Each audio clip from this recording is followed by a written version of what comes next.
She knelt beside a dying predator that had killed 3 colonies before hers. Everyone told her to run. She picked up a medkit instead. 3 days later, 7 of the deadliest hunters in the galaxy knelt outside her door. If you love stories where one act of kindness changes everything, subscribe now. This one's about to get insane. Here's what happened. She heard it before she saw it. A sound like tearing metal dragging through the frost. Mara froze mid-step outside the med bay, breath fogging in the cold colonial air. Something was crawling through the underbrush at the edge of the settlement. Something big. She should have called security. She should have run. She didn't, because underneath the growl, underneath the rasping breath, she heard something else. Pain. Real pain. The kind that doesn't lie. When the creature broke through the tree line, half the colony would have opened fire. 7 feet of muscle and claw, plated in dark, chitinous armor, golden eyes rimmed with exhaustion. A Kaldrex Scout, one of the deadliest predator species in this quadrant of space, and it was dragging a shattered leg through the mud, leaving a trail of blood black as oil. Mara didn't move for her rifle. She moved for her medkit. Every survival instinction screamed at her to run. The Kaldrex weren't just predators, they were apex hunters that had wiped out 3 human outposts in the last cycle alone. Everyone on this colony had been briefed. If you see one, you don't approach. You don't help. You survive. But this one wasn't hunting. This one was dying. It collapsed 10 feet from her, chest heaving, one clawed hand pressed uselessly against a wound that wasn't closing. And when its eyes locked onto hers, Mara expected fury. She expected the killing intent every report had warned her about. Instead, she saw something that looked almost like disbelief. Like it couldn't understand why the small, soft, unarmed human hadn't already run. She knelt down slowly, hands raised, medkit in her palm like an offering. "I'm not going to hurt you," she whispered, knowing full well it probably couldn't understand a word. The scout's claws twitched. A warning. A last defense. Mara didn't flinch. And that single moment, the moment she chose to close the distance instead of the door, was about to set something in motion that no one on this colony could have predicted. Something ancient. Something with rules older than human law. Because in Kaldrex culture, there was a debt older than blood. And debts always came due. What she didn't know, what she couldn't have known, was that this scout wasn't just any Kaldrex. It was being tracked, and the ones coming for it would not be alone. The claws never touched her. That was the first miracle. The second was that the scout let her stay. Mara's hands trembled as she worked, but she forced them steady the way she'd trained herself to for every emergency triage back home. The wound on the creature's leg wasn't just a break, it was a puncture, deep and infected, the kind of injury that spoke of a much bigger fight somewhere out in the wilderness beyond the colony walls. "Someone did this to you," she murmured, cutting away the torn edge of the scout's outer plating with a laser scalpel. "Something bigger than you." The scout's golden eyes tracked her every movement. Not with the blank hostility of a wounded predator, with something closer to calculation, like it was deciding, second by second, whether this soft creature deserved to live long enough to keep touching it. Then it made a sound, low, rhythmic, almost like a purr, if a purr could carry a warning underneath it. Mara didn't know the Kaldrex made that sound when they were choosing not to kill something. She was about to find out exactly what it meant and how rare it was. Behind her, footsteps crunched against frost. Colony security, rifles raised, radios crackling with panic. "Ma'am, step away from it. That thing could take your arm off before you blink." "It's not going to hurt me," Mara said, not even looking up. "You don't know that." "I know it hasn't yet, and it could have." She pressed a coagulant patch against the wound, and the scout's whole body went rigid. Not from pain, she realized, from restraint. "It's letting me help it. That has to mean something." What none of them understood, not the guards, not Mara, not even the colony's xenobiologist back at command, was that the Kaldrex did not simply let things happen. Every action among their kind was a transaction. Every mercy, a ledger entry. Every wound healed by an outsider's hand became a debt recorded somewhere deep in a bloodline's memory, passed down not through words, but through something closer to instinct. And Mara had just made the first payment on an account she didn't know existed. The scout's breathing slowed as the medicine took hold. Its eyes, heavy now, stayed locked on her face like it was memorizing something, filing her away, marking her. "She's calming it down," one of the guards whispered, lowering his rifle an inch. "I've never seen one of these things stop moving unless it was already dead." Mara barely heard him. She was watching the scout's clawed hand, the one that could have opened her throat in half a second, twitch toward her, then stop, then impossibly slowly curl closed again. Non-threatening, deliberate, an offering of its own. She didn't know the gesture yet, wouldn't know for days what it meant among its kind, but she'd remember it, because just as the scout's eyes finally closed in exhausted sleep, a new sound rolled in from beyond the tree line. Not one voice, many, low, guttural calls echoing between the dark pines like a war drum spreading through the forest. The guards went rigid. Weapons snapped back up. "That's not one of them," the guard beside Mara said, voice dropping to a whisper. "That's a pack, and they were coming straight for the colony." Nobody slept that night. The colony's outer lights blazed against the tree line, every sensor tuned to motion, every guard stationed along the perimeter fence with weapons that suddenly felt far too small. Because whatever was out there in the dark wasn't approaching like a hunting pack. It was approaching like an escort. "I'm counting 6, the sensor tech said, voice tight over the comm. "No, wait. 7. They're not spreading out to flank us. They're walking in formation." Mara stood at the medbay window, watching the tree line the way you watch a storm you can't outrun. Behind her, the wounded scout slept fitfully on the cot, its breathing steady now, its wounds stabilizing under the bandages she'd changed twice already. "Get her out of there," the colony director barked into his radio. "If that's a rescue party, they're not going to care whose hands are on their wounded." But something in Mara refused to move.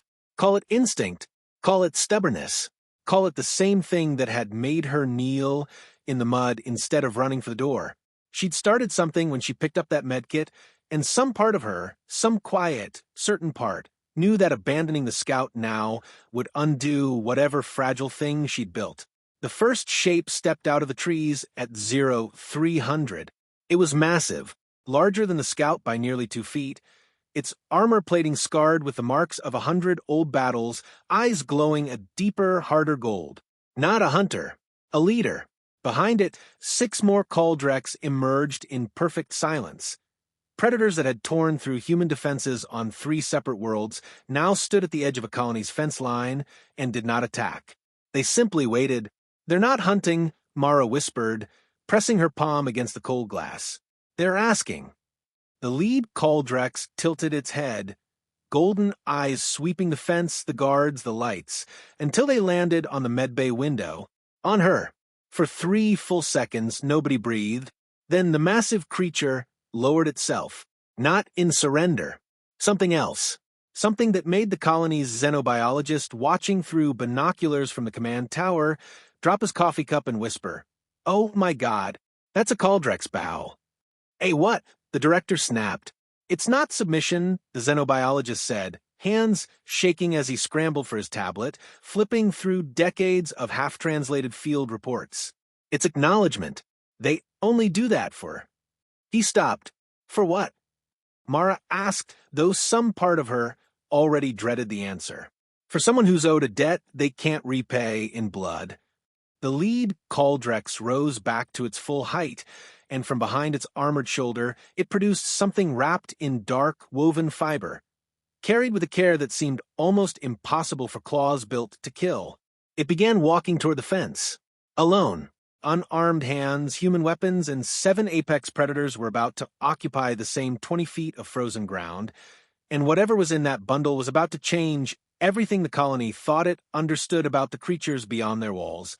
"Hold your fire," the director said, though his voice cracked on every word. "Nobody shoots. Nobody moves." The lead Kaldrex stopped at the fence line, close enough that Mara could see the old scars crossing its muzzle, the way its golden eyes never blinked, never wavered. It didn't look at the guards. It didn't look at the rifles trained on its chest. It looked at the medbay door. At her. "It wants me," Mara said quietly. "Absolutely not," the director snapped. "You are not walking out there." But the xenobiologist grabbed his arm, eyes wide, still scrolling frantically through old field data. "If she doesn't go, we might not get another chance to understand what's happening. Look at their formation. This isn't a raid. This is ceremony." Mara was already moving. She stepped out into the frozen dark with nothing but her medkit and the sound of her own heartbeat hammering in her ears. 7 Kaldrex stood beyond the fence, motionless, watching her cross the no-man's land between 2 worlds that were never supposed to trust each other. The lead scout, the pack's alpha, lowered its head as she approached. Not a threat. A bow. Up close. It was even larger than she'd realized. Larger than the wounded scout, sleeping behind her in the medbay. Its breath came out in slow, deliberate clouds, and when it finally spoke, not in words but in a series of low, rhythmic clicks and growls, the universal translator clipped to her collar buzzed to life. "You saved blood of my line." The broken translation crackled. "Debt acknowledged." Mara's breath caught. "I didn't do it for a debt. I did it because it was hurt." The Alpha's eyes narrowed, not in anger, but in something that looked almost like confusion, as if the concept of helping without expectation was as alien to it as its own language was to her. "Then debt greater," it said. It extended the bundle wrapped in woven fiber, holding it out with a care that seemed impossibly gentle for claws built for killing.